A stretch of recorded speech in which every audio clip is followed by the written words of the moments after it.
नमस्कार। मैं मनोज जागलान एक बार फिर आपके साथ लाइव हूँ। थोड़ा लेट हूँ, इसके लिए क्षमा चाहूँगा।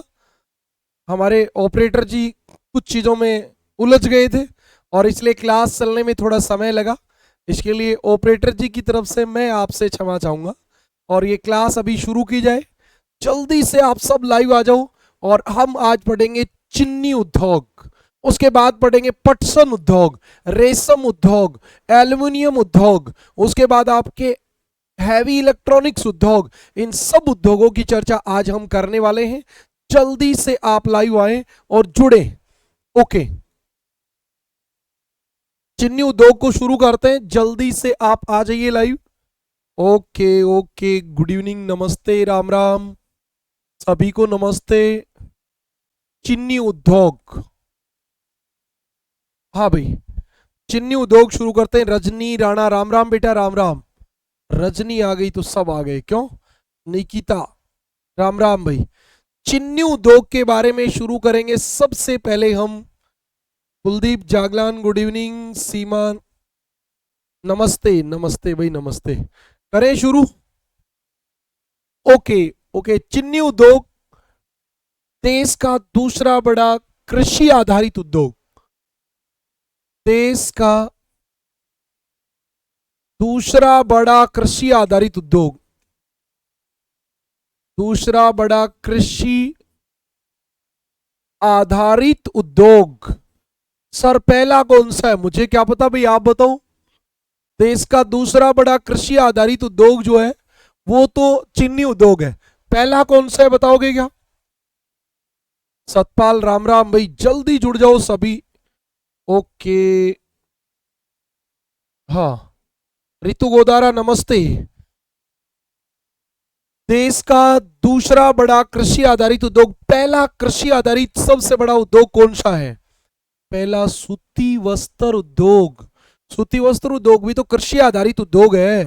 बिल्कुल सर, हमें भी पता है, आपको भी पता है तो बहुत अच्छी बात है भी। अगली बात, भारत चीनी उत्पादन में ब्राजील के साथ, ब्राजील के साथ कड़ी प्रतिस्पर्धा करता है, प्रतिस्पर्धा करता है। कहने का मतलब यह है कि कभी तो ब्राजील पहले नंबर पे होता है चीनी उत्पादन में और कभी भारत पहले नंबर में। ओके, चीनी उत्पादन में पहले नंबर पे कभी ब्राजील होता है, कभी भारत होता है। ये कड़ी प्रतिस्पर्धा है। ठीक है जी, अगली बात पे आते हैं। चीनी उद्योग का, चीनी उद्योग का प्रमुख कच्चा माल, प्रमुख कच्चा माल क्या है? गन्ना, गन्ना है। प्रमुख कच्चा माल क्या है? गन्ना। चीनी किससे बनेगी? गन्ने से, गन्ने से बनेगी। आपको पता होना चाहिए गन्ने, गन्ने के कुल भार,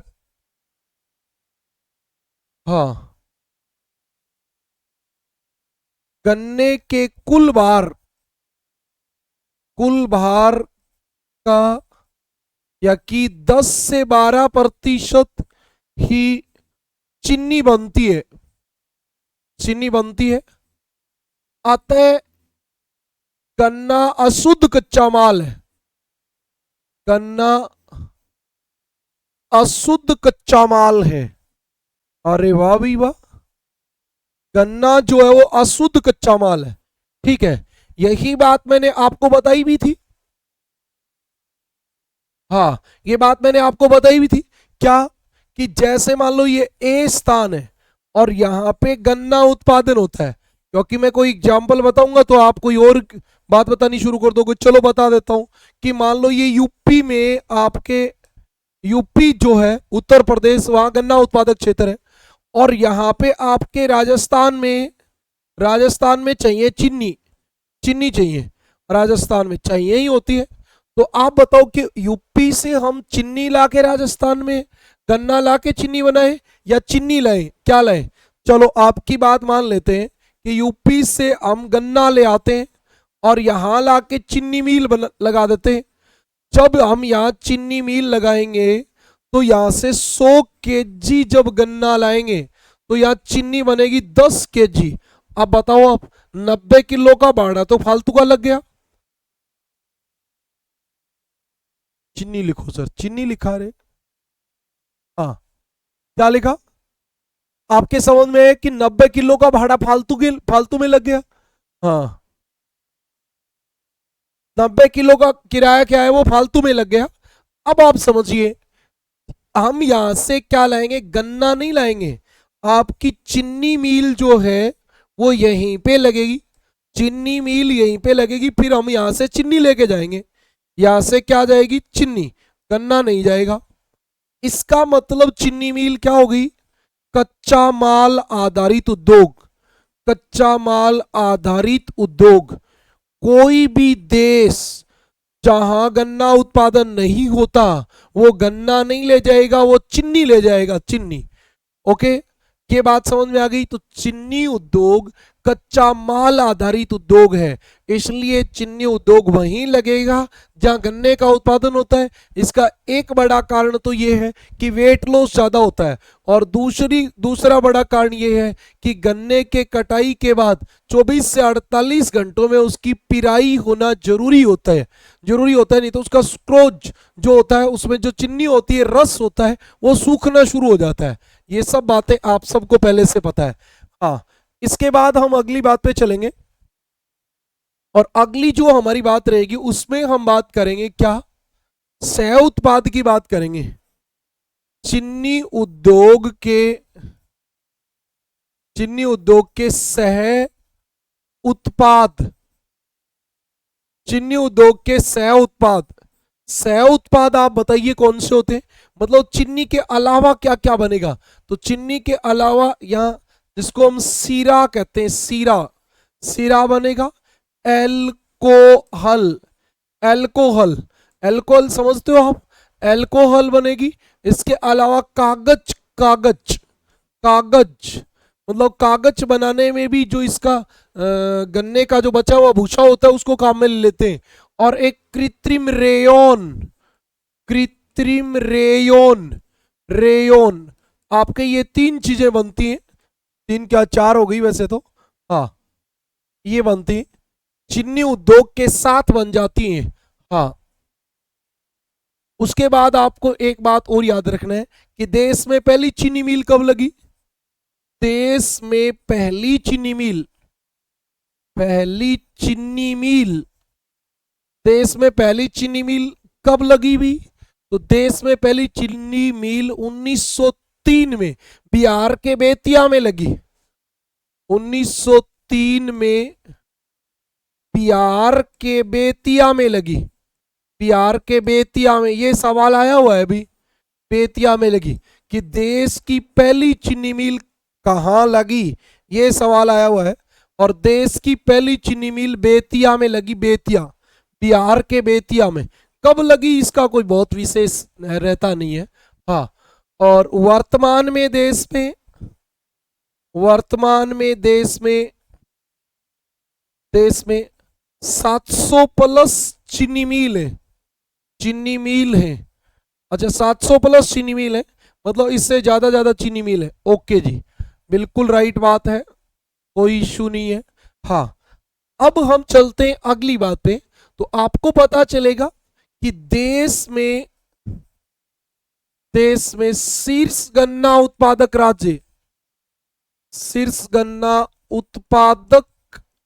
राज्य, देश में सबसे ज्यादा गन्ने का उत्पादन कहां होता है? तो आपको पता होगा सबसे ज्यादा गन्ने का उत्पादन होता है यूपी में। 2 नंबर पे आपका होता है महाराष्ट्र में, गन्ना यूपी और महाराष्ट्र में। 3 नंबर पे कर्नाटक में, और 4 नंबर पे तमिलनाडु में। लेकिन आपको एक बात और पता होनी चाहिए, चीनी उत्पादन में पहले नंबर पे कौन होता है? महाराष्ट्र। 2 नंबर पे कौन होता है? यूपी। ऐसा क्यों, ये आप मुझे बताएंगे? ये सवाल भी पूछ लिया जाता है। 3 नंबर पे केटी कर्नाटक होता है। अच्छा, ये यूपी यहां चला गया और महाराष्ट्र यहां चला गया, इसके पीछे रीजन क्या है? यदि आपसे कभी पूछ लिया जाए तो आपको 2 रीजन बताने हैं। नंबर 1 रीजन तो ये है कि यूपी में गन्ने से गुड़ व शक्कर बना दी जाती है, गुड़ व शक्कर बना दी जाती है, गुड़ व शक्कर बना दी जाती है। यूपी के लोग जो है वो गुड़ और शक्कर ज्यादा बना देते हैं, क्योंकि यूपी में जो मिल है, चीनी मिल, वो ज्यादा लंबे समय तक भुगतान नहीं करती, और भुगतान नहीं करती तो यूपी के लोग उनको गन्ना देना नहीं चाहते। वो अपने कोल्लू लगा के अपना गुड़ बना लेते हैं, अपनी शक्कर बना लेते हैं, अपना बेच के पैसा प्राप्त करते हैं। ये वाली बात है। दूसरी बात आपको याद रखना है कि महाराष्ट्र के गन्ने में रस की मात्रा अधिक होती है। महाराष्ट्र के गन्ने में रस की मात्रा अधिक होती है, ये वाली बात होती है। महाराष्ट्र के गन्ने में रस की मात्रा अधिक होती है। और तीसरी बात, महाराष्ट्र में सहकारी चीनी मिलों की अधिकता है, चीनी मिलों की अधिकता है।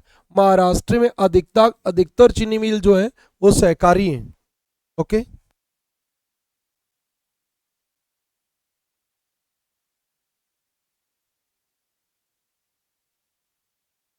भेज दूँ? हाँ, इतनी बातें क्लियर है क्या? बताओ, जल्दी बता दो। और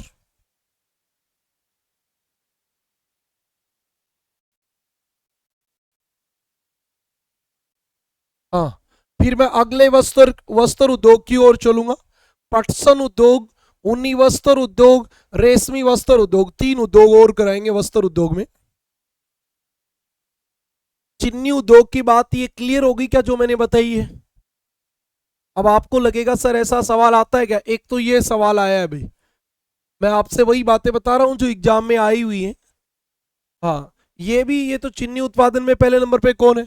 अच्छा सर, भारत और ब्राजील में कौन है पहले नंबर पे? तो मैं आपको बताऊं कि भारत में एनसीईआरटी तो लिखेगी कि भारत पहले नंबर पे, और एक्चुअली में भारत का ब्राजील पहले नंबर पे रहता है, भारत 2 नंबर पे रहा है। तो ये दोनों प्रकार की बातें रहती।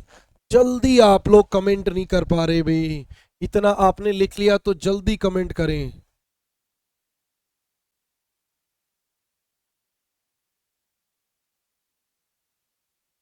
ऐसा कुछ नहीं होता भाई अरुण नंदा, ऐसा कुछ नहीं होता। सहकारी का मतलब होता है किसानों की, सरकारी नहीं है, सहकारी है। और सहकारी का मतलब होता है किसान अपनी यूनियन बना के, किसानों की अपनी चीनी मिल होती है, इस प्रकार के। रजनी राणा, क्या आया था बेटा आरपीएफ में? आरपीएफ की एग्जाम में कौन सा सवाल आया था, एक बार आप बताएं मुझे। हाँ, इतनी बातें क्लियर है। ओके ओके, सब बच्चों के कमेंट आ गए। अभी जब आते हैं तब तो बहुत रफ्तार से आते हैं, दिखते नहीं है, और नहीं तो आपको बताइए आप करते नहीं हो। अब हम चलते हैं पटसन उद्योग की ओर। आजकल आप देख रहे हो कि पुरुषों के कपड़े, मतलब शर्ट वर्ट का कपड़ा जो होता है वो पैंट का, पटसन का आने लग गया। और जब तक पुरुषों का आता है तब तक,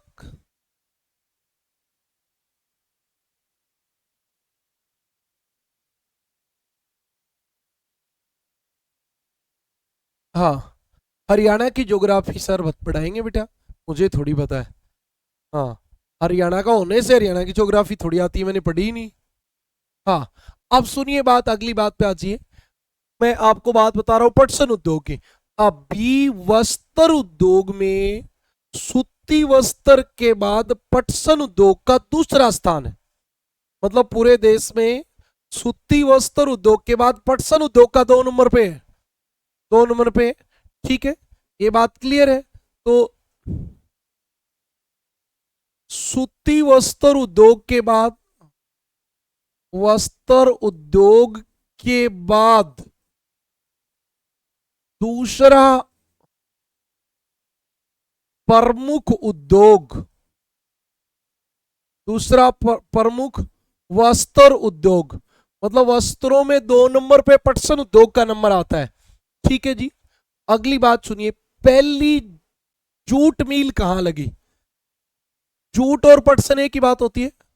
पहली जूट मिल, अच्छा आपको एक बात का पता है क्या? पहले इससे वस्त्र नहीं बनते थे, पहले बनती थी चटाई बोरी। चटाई बोरी, चटाई और बोरी यही बनती थी पहले। बोरी तो जानते हो आप, जूट की होती है वो। पहले चटाई बोरी यही बनती थी, टाट। अब इनसे कपड़े बनने लग गए, क्योंकि अब क्या हुआ, चटाई और बोरी में प्लास्टिक जो है, प्लास्टिक उससे टाइट कंपटीशन हो गया, और प्लास्टिक रहता है सस्ता, इसलिए जूट की बोरी चटाई ये चल नहीं पाती हैं। तो अब जूट से क्या कन्वर्ट हो गया, वस्त्र उद्योग में कन्वर्ट हो गया। ये बात आपको ध्यान रखनी है। पहली जूट मिल 1855 में पश्चिम बंगाल में, पश्चिम बंगाल में कलकत्ता के रीसरा में लगी। कलकत्ता के कहां लगी?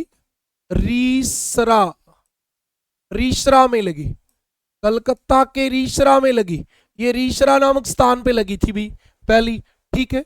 अब बात को आपको एक ध्यान रखनी है, इस उद्योग को भी, इस उद्योग को भी भारत पाक विभाजन, भारत पाक विभाजन से जबरदस्त झटका लगा। जबरदस्त झटका लगा। क्यों लगा? तो आपको पता होना चाहिए, 81% पटसन उत्पादक क्षेत्र बांग्लादेश में चला गया। तो हम क्या बनाए बताओ, उद्योग तो हमारे पास रह गए।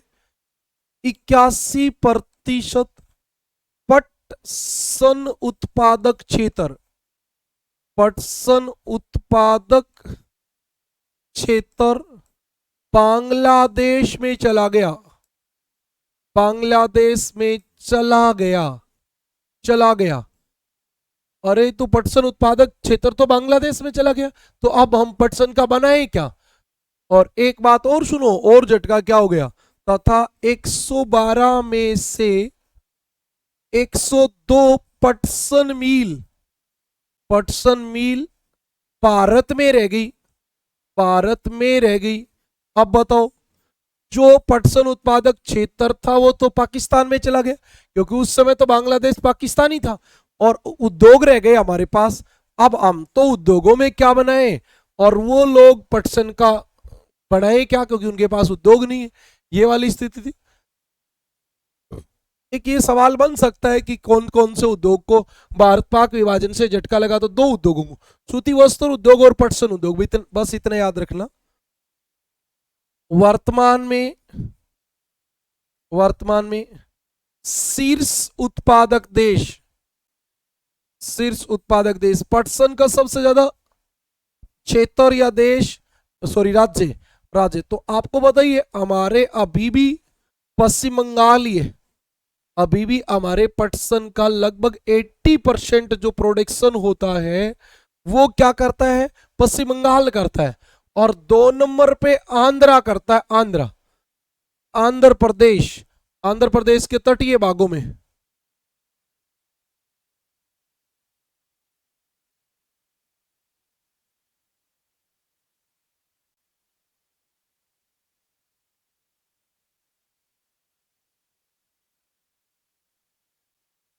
हाँ भाई, इतनी बातें क्लियर हैं?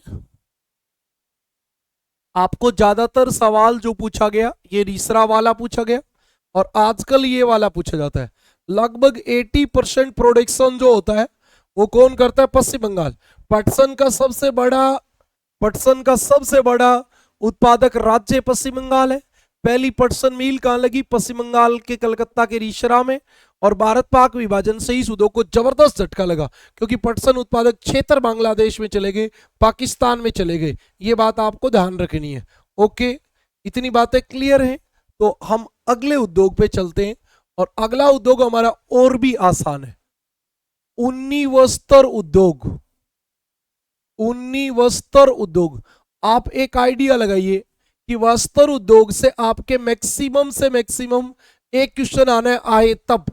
अब जितने उद्योग उनसे एक क्वेश्चन आना है। तो आप देखो, सबसे ज्यादा चांस बनते हैं कि उद्योग कहां से आए, सूती वस्त्र उद्योग से। दूसरे पे कहां से आए, लोहा इस्पात उद्योग से। तीसरा कहां से आए, तो तीसरा आए आपके एल्यूमिनियम उद्योग से। और या फिर कोई मतलब जैसे रेल के डब्बे बनाने का कारखाना, रेलवे इंजन का, या भारत हैवी इलेक्ट्रॉनिक्स का कारखाना कहाँ है। कभी कभी एक बार मैंने देखा था कि एचटेट में एक सवाल पूछा था कि शायद महिंद्रा का कारखाना कहाँ है, या अशोक लीलैंड का कारखाना कहाँ है। इस प्रकार के क्वेश्चन पूछे जाते हैं। ये कौन सा उद्योग पहली बार कहाँ लगा, ये भी क्वेश्चन बहुत बार पूछा जाता है।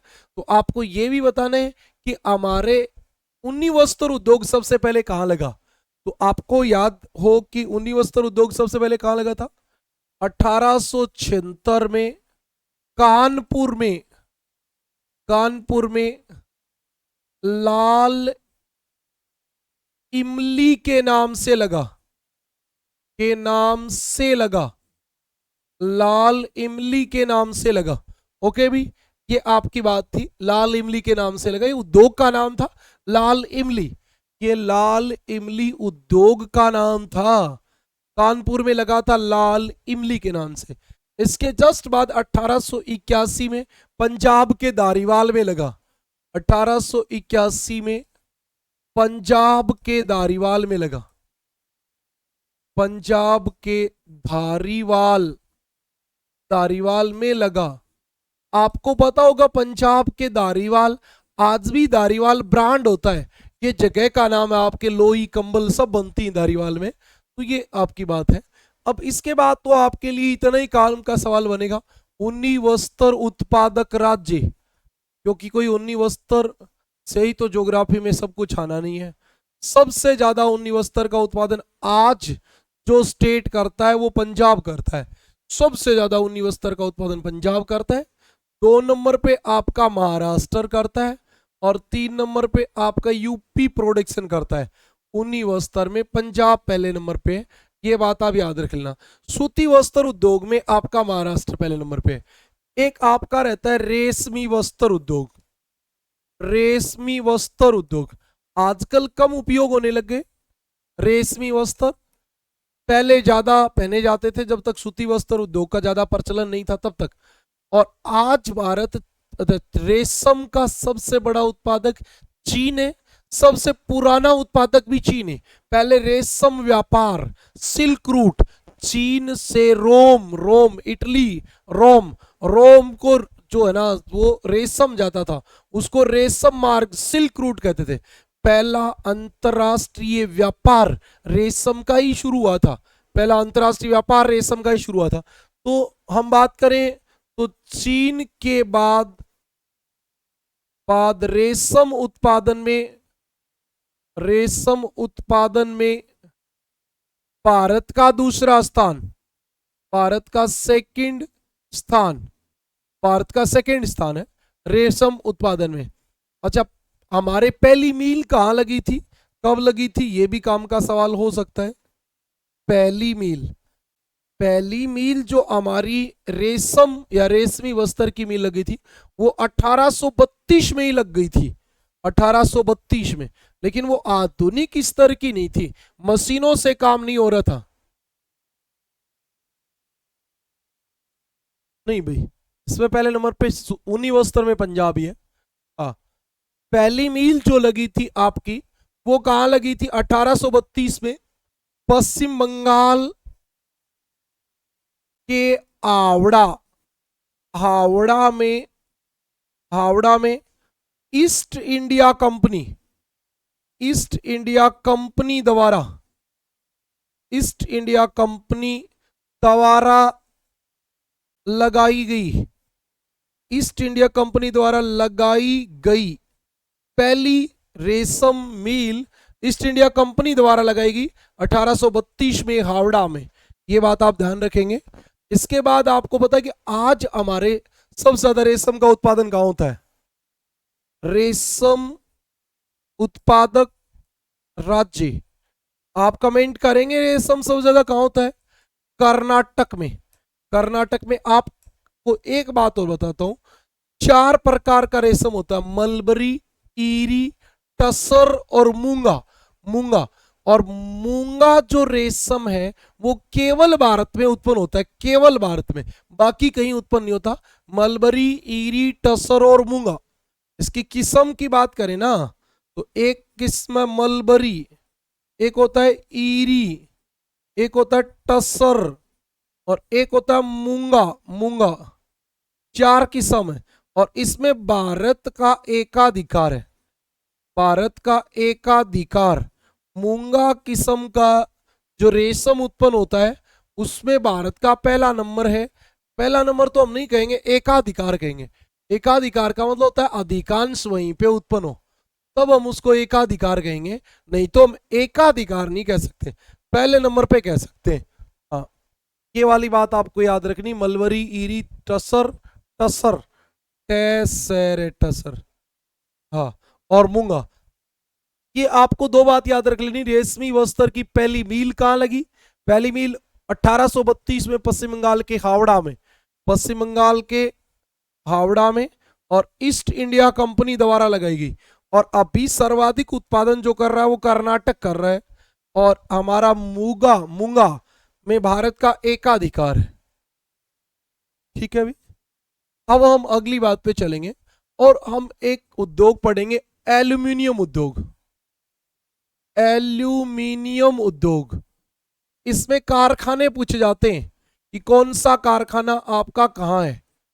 एल्यूमिनियम उद्योग, तो आपको पता होना चाहिए कि लोहा इस्पात उद्योग के बाद दूसरा बड़ा भारत में, क्योंकि भारत में तांबे का उत्पादन होता है कम, उतना नहीं होता जितना होना चाहिए, एल्यूमिनियम का दूसरे नंबर पे। और एल्यूमिनियम बनता किससे? बॉक्साइट से, बॉक्साइट से। जब मैंने खनिज पढ़ाए तो भी आपको ये बात बताई थी, बॉक्साइट से एल्यूमिनियम बनता है, एल्यूमिनियम बनता है, बॉक्साइट से एल्यूमिनियम बनता है। हमारे भारत में पहली एल्यूमिनियम का कारखाना जो है वो 1937 में जेके नगर पश्चिम बंगाल में लगा था, जेके नगर पश्चिम बंगाल में लगा था पहला कारखाना। उसके बाद हमारे 1968 में Bharat aluminium company, Bharat aluminium company के 3 कारखाने लगाए गए, कोरबा, रत्नागिरी और अंबिकापुर में। और फिर उसके बाद मालको, मालको के 2 कारखाने, एक चेन्नई में और एक स्लेम में तमिलनाडु में, और आपके नालको के दमन जोड़ी उड़ीसा में एक कारखाना है, और हिंडाल्को का रेनकुट यूपी में आपका एक एल्यूमिनियम का कारखाना है। ये आपके नाम है, तो मैं आपको बता देता हूं। प्रथम कारखाना, प्रथम कारखाना 1937 में पश्चिम बंगाल के जेके नगर में लगा, पश्चिम बंगाल के जेके नगर में लगा, पश्चिम बंगाल के जेके नगर में लगा। प्रथम कारखाना 1937 में पश्चिम बंगाल के जेके नगर में लगा था। और इसके बाद आपको बताऊं, भारत एल्यूमिनियम कंपनी, PALCO, अच्छा, ये तीनों नाम जुड़ के कंपनी का नाम बनता है। बी से भारत, AL से एल्यूमिनियम, CO से कंपनी, भारत एल्यूमिनियम कंपनी। अब आपको इतना याद रखना है कि ये जो कंपनी है ये रूस के सहयोग से स्थापित हुई, और इसके प्लांट है 3। इसके प्लांट कितने? 3 प्लांट। कौन कौन से? एक है कोरबा, कोरबा, कोरबा में, कोरबा में, कोरबा मैंने आपको पहले भी पढ़ा है, कोरबा। और एक आपको रत्नागिरी, महाराष्ट्र, रत्नागिरी महाराष्ट्र में, और ये आपका छत्तीसगढ़ में है।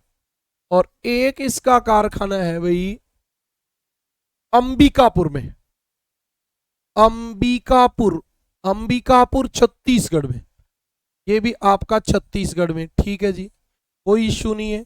और बालको के बाद आपके जो कारखाना लगा वो लगा मालको का, मालको, वही नाम फिर आ गया। इसका नाम है मद्रास, इसका नाम है मद्रास एल्युमिनियम कंपनी। इस बी का मतलब है Bharat, Bharat aluminium company, Madras Aluminium company. इस मद्रास एल्युमिनियम कंपनी की स्थापना 1965 में हुई और इसकी स्थापना जो हुई थी इटली के सहयोग से, इटली के सहयोग से इस कंपनी की स्थापना हुई थी। और इसके दो प्लांट थे, एक प्लांट तो आपका चेन्नई में लगा था, चेन्नई, और एक सेलम या स्लेम, वैसे हम तो बोलते तो ज्यादातर सेलम है, तमिलनाडु में, तमिलनाडु, हाँ तमिलनाडु में। ये आपका MALCO Madras Aluminium Company Limited का कारखाना था। और इसके बाद आपका लगा NALCO, NALCO, NALCO National Aluminium Company Limited. ये NALCO National Aluminium Company Limited, इसका जो कारखाना लगा वो आपको याद रखना है, ये कंपनी फ्रांस के सहयोग से, ये वाली बात मुझे याद रहती है कि लिखवाना रहता है, फ्रांस के सहयोग से। और इसका जो प्लांट लगा वो दमन जोड़ी, दमन जोड़ी उड़ीसा में लगा, दमन जोड़ी, दमन जोड़ी जगह का नाम उड़ीसा, दमन जोड़ी उड़ीसा में लगा। और इसके बाद आपको याद रखना है हिंडाल्को, हिंडाल्को तो हम भूल ही गए थे, HIND, Hindustan, AL aluminium CO company, Hindustan aluminium company limited. और ये USA के सहयोग से स्थापित थी, USA के सहयोग से। आपकी एक एक सब हो गई ना, पहला रूस, रूस, दूसरा इटली, मद्रास में इटली, नालको में फ्रांस और हिंडाल्को में USA। और इसका जो प्लांट है वो आपका रेनकुट यूपी में है, रेनकुट यूपी में। अब कई बच्चों के दिमाग में आएगा सर इनकी शॉर्ट ट्रिक बताओ, नहीं तो मतलब क्या निकला पढ़ाने का। बेटा शॉर्ट ट्रिक किसी दूसरे मास्टर की बताई हुई मुझे नहीं लगता कोई काम की बात है। आप अपना कॉपी पेन लो, इसको ऐसे भारत, भारत, रूस, तो ऐसे कोई आप इनकी कोई न कोई अपने दिमाग में जो सेटिंग आ रही है ना वो करो।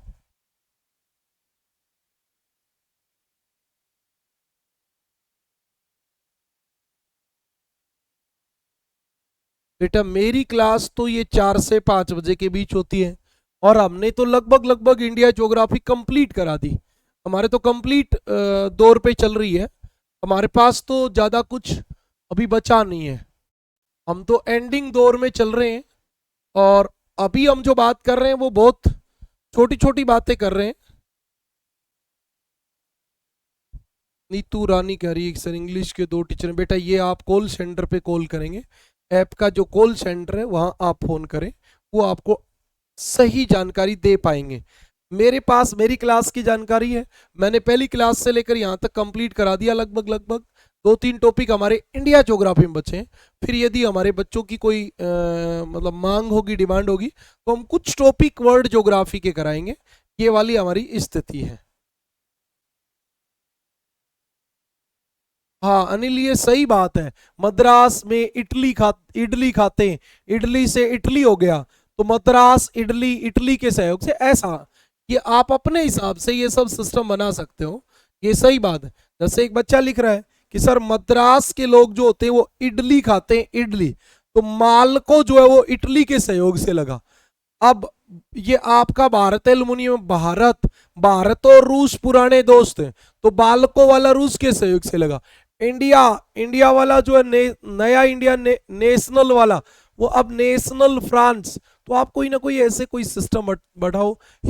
हिंदुस्तान वाला USA के सहयोग से, तो कोई आप अपने हिसाब से करो, मैं ये बताने का कभी पक्षधर नहीं रहता और बतानी भी नहीं चाहिए, कोई मतलब की बात ही नहीं होती भाई। हाँ अब हम चलते हैं अगले पे, अब इसको एंडिंग दौर की ओर लेके चलेंगे बस धीरे धीरे। आज इस टॉपिक को हम बाइंड अप करेंगे, ज्यादा इसमें से सवाल आने नहीं होते, अब जितने आने वाले हैं वो मैं करवा चुका हूं। तांबा उद्योग, तांबा उद्योग, तांबा उद्योग, इंडिया में तांबा ठीक ठाक उत्पन्न होता है, न बहुत कम उत्पन्न होता है, न बहुत अच्छा उत्पन्न होता है। हाँ कोई भी तरीके से आप बना सकते हो। अब आपको एक बात तो ये याद रखनी है कि 9 नवंबर 1967, 9 नवंबर 1967 को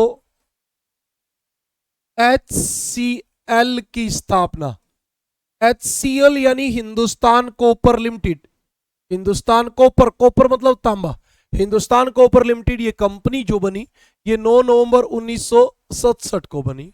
सही बात है अभी, 9 नवंबर 1967 को बनी। और 1992 में इंडियन कॉपर कॉरपोरेशन ने इसने अपने अंडर में ले लिया, अपने अंडर में क्या कर लिया, 1992 में HCL को इंडियन कॉपर कॉरपोरेशन ने अपने नियंत्रण में ले लिया। ये भी लिख ही देता हूं, 1992 में HCL को किसने, इंडियन कॉपर कॉरपोरेशन ने, Indian copper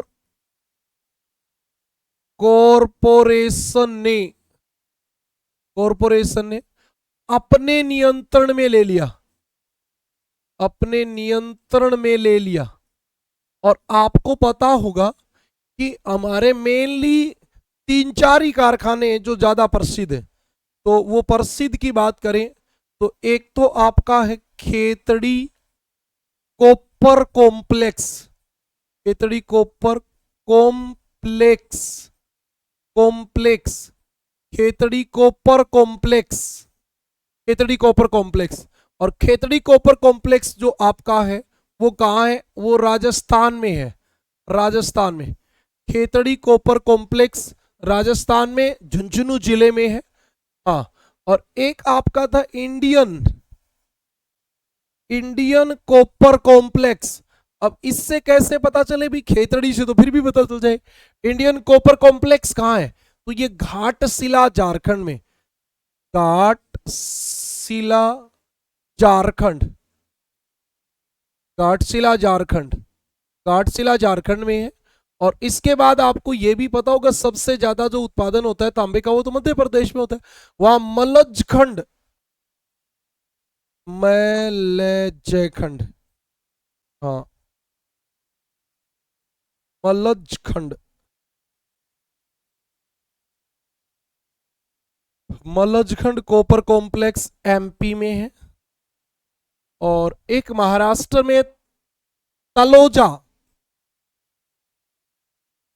Taloja copper complex Maharashtra. ये हमारे 4 प्रमुख कॉपर के कारखाने हैं। हाँ ये बात आपकी सही है रितु, लेकिन इतनी बातें हमें बताने की रिक्वायरमेंट नहीं है इधर।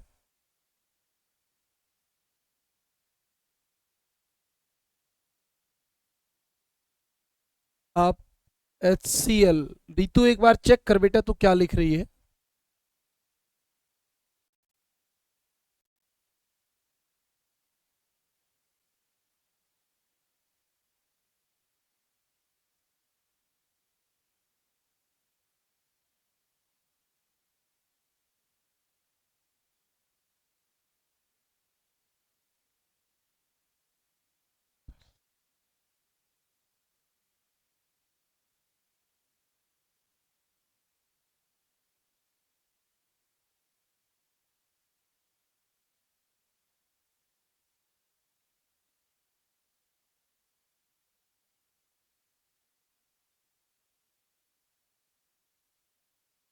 ओके, इतनी बातें क्लियर हैं, ये आपको थोड़ा बहुत याद रख लेना।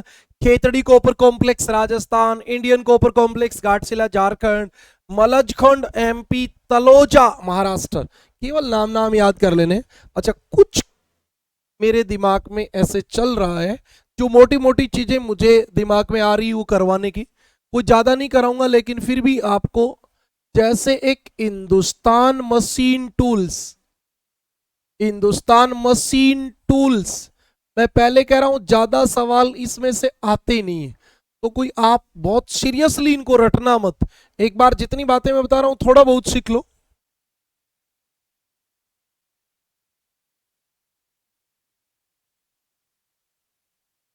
एक बार बताओ भी ये बातें क्लियर हैं क्या।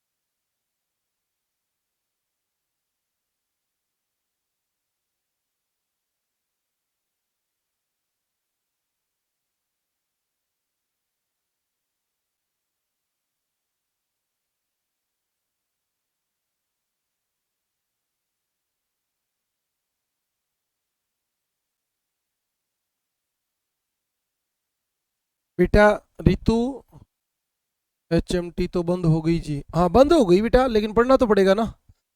ये HCL की स्थापना 1972 में है जी, नहीं है भाई, 1967 में, 9 नवंबर 1967, ये देख लो आप। और मैं ओरिजिनल साइट खोल के दिखा रहा हूँ हिंदुस्तान कॉपर लिमिटेड की, हिंदुस्तान कॉपर लिमिटेड की ओरिजिनल साइट पे आपको दिखा रहा हूँ मैं ये देख लो आप। हाँ, हिंदुस्तान कॉपर लिमिटेड की ये ओरिजिनल साइट है बेटा, मैं जो बता रहा हूँ वो एकदम परफेक्ट बता रहा हूँ। हाँ, रितु गोदारा कह रही थी सर कि ये आपने गलत लिख दिया, बेटा गलत नहीं लिखा मैंने, ये सही लिखा है भी, 9 नवंबर 1967 को हुई थी, 72 में नहीं हुई। हाँ ठीक है, हो सकता है बेटा, मैं ये तो नहीं कहता मैं कोई कंप्यूटर हूँ, कोई गलत तो हो भी जाए, कोई जिद्दी तो नहीं होती बात की। हाँ, जिद्दी इसलिए नहीं होती बेटा, कोई दिमाग में चल रहा हो, कूलर में पानी नहीं चल रहा, एसी में ये नहीं चल रहा, इन लाइट नहीं चली जाए, दिमाग कोई कहीं और चला हो, गलत लिखा जाए।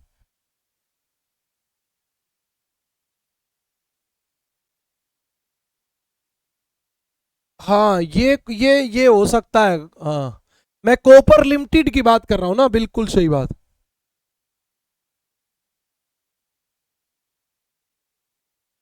हाँ ओके बेटा, कोई बात नहीं है, आप गलत हो उसमें दिक्कत नहीं है, मैं गलत हूं उसमें दिक्कत है। अगली बात पे चले, हिंदुस्तान मशीन टूल्स लिमिटेड, अच्छा लिमिटेड हमने लगाया ही नहीं, टूल्स लिमिटेड तो लगाना पड़ेगा। अच्छा, इसका जो कारखाना था वो बेंगलोर में लगा था, आजकल इसकी लगभग यूनिट्स जो है वो बंद हो चुकी हैं, राजस्थान के अजमेर में थी, हमारे हरियाणा में थी, वो लगभग लगभग यूनिट जो है वो इसकी बंद हो चुकी हैं। हाँ, एक तो इसका अभी भी एक सवाल पूछ लेते हैं कि किसके सहयोग से स्थापित की गई थी, स्विट्जरलैंड, स्विट्जरलैंड के सहयोग से स्थापित की गई थी। एक तो ये सवाल अभी भी भाई राजस्थान में तो एक तो एग्जाम में अभी भी पूछा गया है ये, तो मैं आपको बता रहा हूं। और ये सार्वजनिक कंपनी थी। अब अब तो इसने क्या कर दिए, अपने अधिकांश प्लांट के शेयर बेच दिए। हाँ, अगली बात पे चलें, बिल्कुल पिंजौर हरियाणा, ठीक है ये भी। हाँ, ये बनाती क्या थी, यह घड़ी, घड़ी बनाती थी, सबसे इंपॉर्टेंट उस जमाने में तो घड़ी बनाती थी। और आपके मशीन टूल्स का मतलब होता है बेटा पुर्जे वगैरह, मशीनों के पुर्जे। और ट्रैक्टर ट्रैक्टर ट्रैक्टर बनाती थी हमारे हरियाणा में, तो गांव में अभी भी किसी किसी के मिल जाएगा, HMT का ट्रैक्टर अभी भी मिल जाता है। हाँ, तो ये बड़ी मशहूर कंपनी थी, आजकल नहीं रही, हमें दुख है इस बात का। इसकी शांतना, आत्मा को शांति मिले इसके लिए 2 मिनट का मौन करेंगे, लेकिन आज नहीं करेंगे वो। हाँ, मिल गई होगी इसकी आत्मा को शांति तो। अगला एक ये भी बहुत बार मैंने देखा है, हैवी इंजीनियरिंग इंजीनियरिंग उद्योग, हैवी इंजीनियरिंग उद्योग, ये वाला सवाल भी कई बार आया है। हैवी इंजीनियरिंग उद्योग कहाँ है, कहाँ है बताओ, जल्दी से आप कमेंट करो, तब तक मैं लिखता हूं कि ये जो आपकी है, ये 1958 में रूस की सहायता से स्थापित, रूस की सहायता से स्थापित, रूस की सहायता से स्थापित की गई थी। और दूसरी बात, आपको एक बात और पता होनी चाहिए, ये भारी मशीनरी बनाती है, भारी मशीनरी, मशीनरी बड़े बड़े उद्योगों में काम आने वाली भारी मशीनरी, भारी मशीनरी बनाने का उद्योग है। ओके, रांची में है भैया, आपने कमेंट किया नहीं, इतना समय हमारे पास है नहीं। रांची, रांची में।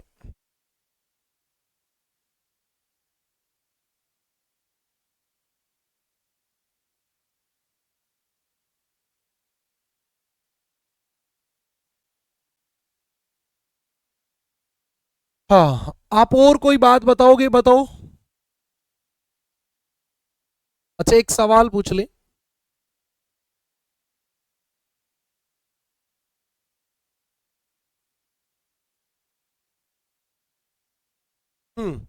इसके बाद हम चलें तो आपसे मान लो ये पूछ लिया जाए कि भारत में भाप से चलने वाले इंजन, रेलवे इंजन का कारखाना कहाँ था?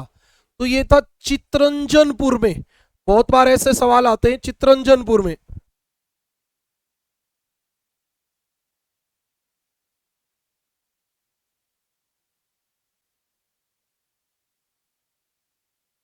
हाँ, अगली बात पे चलें हम। इसके बाद ओके ओके चलते। ये दो मेरे दिमाग में थी कि छोटी छोटी बातें मैं आपको बता दूं। अभी जैसे भारत हैवी इलेक्ट्रॉनिक्स लिमिटेड का एक कारखाना है भोपाल में। भारत हैवी इलेक्ट्रॉनिक्स इलेक्ट्रॉनिक्स उद्योग, भारत हैवी इलेक्ट्रॉनिक्स उद्योग भोपाल। भोपाल। एक दिन हमारी पहले दिन क्लास चली नहीं थी तो 3 क्लास हो गई है, नहीं तो 2 क्लास में निपटाने का काम था। अब यहां आजकल क्या बन रहे हैं? रेल के विद्युत इंजन, रेल के विद्युत इंजन बन रहे हैं। हाँ, अब ऐसे कोई सवाल आपसे पूछा जा सकता है। अच्छा, चितरंजन लोकोमेटिव जो है वहां पे भी आजकल क्या बन रहे हैं? हाँ, ये पश्चिम बंगाल।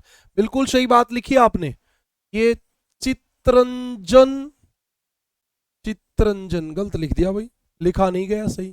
हिंदी आजकल कभी कभी मैं लिखनी भूल जाता हूँ, कैसे लिखे रहा? चितरंजन। हाँ, अब की बार बन गई। चितरंजन लोकोमेटिव उद्योग। ये चितरंजन लोकोमेटिव उद्योग पश्चिम बंगाल में है। पहले यहां 1972 तक भाप के इंजन बनते थे, अब बनते हैं विद्युत इंजन। 1972 तक भाप के इंजन बनते थे, इंजन बनते थे। अब क्या बनते हैं? अब विद्युत इंजन, विद्युत इंजन बनते हैं। विद्युत इंजन रेलवे के, रेलवे के विद्युत इंजन बनते हैं।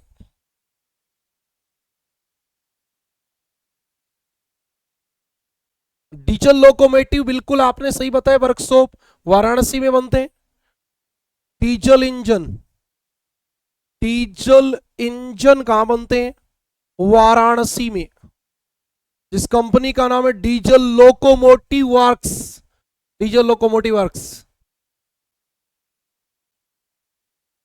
आजकल हमारे टाटा इंजीनियरिंग लोकोमोटिव वर्क्स में भी लगने लग गए। टाटा, टाटा भी बनाने लगी। कई बार आपने रेल में देखा होगा टाटा का मार्का लगा हुआ, भी देखा होगा।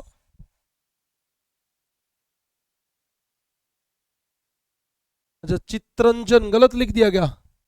चितरंजन ऐसे नहीं लिखा जाएगा,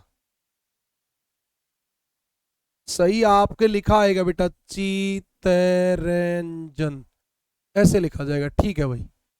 चितरंजन लोकोमोटिव उद्योग Paschim Bangal. Diesel engine Varanasi.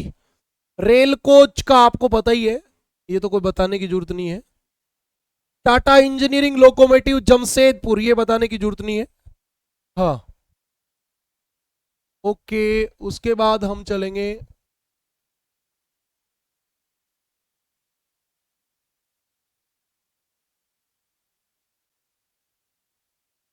Rail coach factory Kapurthala. Kapurthala में भी बनते हैं भाई। जेम्स एंड कंपनी कलकत्ता में भी बनाती है। अच्छा, एक हिंदुस्तान शिपगार्ड लिमिटेड, ये भी लिखेंगे विशाखापट्टनम में। हिंदुस्तान शिपगार्ड लिमिटेड, ये आपकी विशाखापट्टनम, विशाखापट्टनम आंध्र प्रदेश में है। शिपगार्ड, शिपगार्ड, शिपगार्ड, शिपगार्ड जो है ये क्या बनाएगा? जलयान। ये भारत का जलयान बनाने का पहला कारखाना था जो 1941 में स्थापित किया गया था। इतनी बात बताने की जरूरत नहीं है। 1941 में स्थापित जलयान बनाने का कारखाना, जलयान बनाने का कारखाना, जलयान बनाने का कारखाना। बिल्कुल सही बात है भी। किसकी आएगी सचिन नेक्स्ट क्लास? 5:30 आएगी नेक्स्ट क्लास। यार तू पहले ही बता रहा है,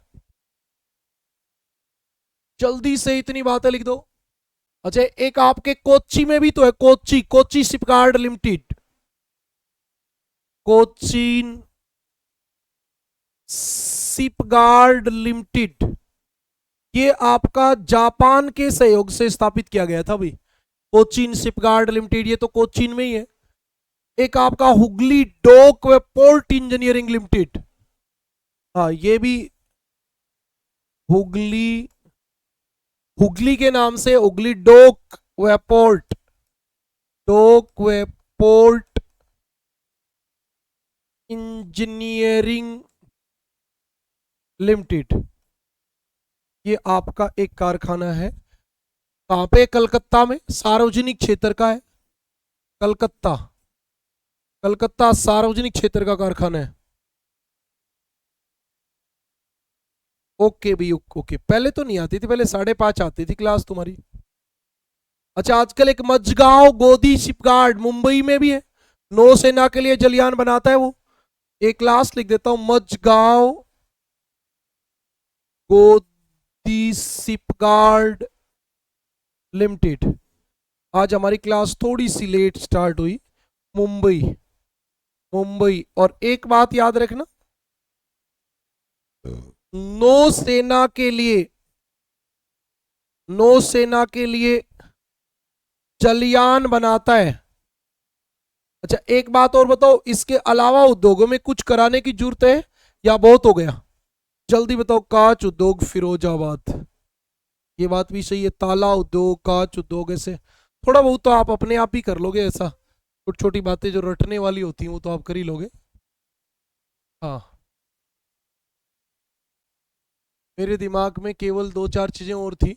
premiere automobiles, Mahindra and Mahindra Pune, Ashoka Leyland Chennai, Chennai, Hindustan motor limited का कलकत्ता में कारखाना है, बजाज टम्पो लिमिटेड ये पुणे में है, और भारत में पहला साइकिल बनाने का कारखाना 1940 में मुंबई में लगा था। ऐसी कुछ बातें थोड़ी थोड़ी और बता देते। हाँ,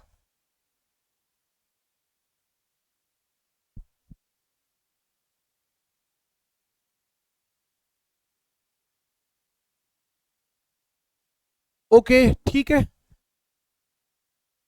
थोड़ा बहुत आप कर लेना, नहीं तो कोई, मैं देखूंगा एक बार क्लास के बाद एनालिसिस करके कि कितनी बातें आपकी लिखाने के बाद बच गई। कोई 2-5 बचेंगी तो कराएंगे नहीं, ज़्यादा बच जाएंगी तो करा देंगे। ठीक है।